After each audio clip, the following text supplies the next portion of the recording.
Hello, bakes ഫെയറിയിലേക്ക് എല്ലാവർക്കും സ്വാഗതം. ഇന്ന് നമ്മൾ ഉണ്ടാക്കാൻ പോകുന്ന ചോളം കൊണ്ടുള്ള ഒരു ഹെൽത്തി സാലഡാണ്. ഇത് നമുക്ക് ബിരിയാണിയുടെ കൂടെ കഴിക്കാൻ പറ്റുന്ന ഒരു അടിപൊളി സാലഡാണ്. നമ്മളൊരു പാത്രത്തിൽ കുറച്ച് വെള്ളം എടുത്തിട്ട് അതിലേക്ക് ഒരു നുള്ളു ഉപ്പിട്ട് കൊടുക്കുന്നു. ഈ വെള്ളം തിളച്ചതിന് ശേഷം ഞാനിവിടെ ഒരു ചോളം മൊത്തം അടർത്തി എടുത്തിട്ടുണ്ട്, അതിലേക്ക് ഇട്ട് കൊടുക്കുന്നു. ചോളത്തിന് വേവ് കുറവായതുകൊണ്ട് ഒരു 2 മിനിറ്റ് മതിയാവും. എന്നിട്ട് അതിനുശേഷം നമ്മൾ ആ വെള്ളത്തിൽ നിന്ന് ഒരു അരിപ്പ ഉപയോഗിച്ച് കോരിയെടുത്ത് മാറ്റി വെക്കുന്നു. ഇതിലേക്ക് ഞാൻ രാത്രി കുതിർത്തി വെച്ചിരുന്ന ഒരു ബദാം ചെറുതായിട്ട് അരിഞ്ഞതാണിത് ചേർത്ത് കൊടുക്കുന്നു.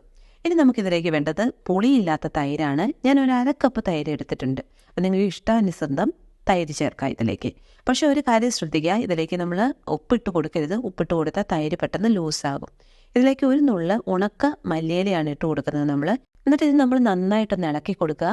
പരമാവധി ഇത് നമ്മൾ ഉണ്ടാക്കുമ്പോൾ അപ്പം തന്നെ കഴിക്കാൻ ശ്രമിക്കുക. നമുക്കിതൊരു ബിരിയാണിയുടെ സൈഡ് ഡിഷായിട്ടും അതുപോലെ തന്നെ ഇപ്പോൾ നമുക്കൊരു വണ്ണമൊക്കെ കുറയ്ക്കാനായിട്ട് ഒരു നേരത്തെ ഭക്ഷണം ഒഴിവാക്കണം എന്നൊക്കെ ആഗ്രഹിക്കില്ലേ, അപ്പോഴൊക്കെ നമുക്ക് ട്രൈ ചെയ്യാം കേട്ടോ.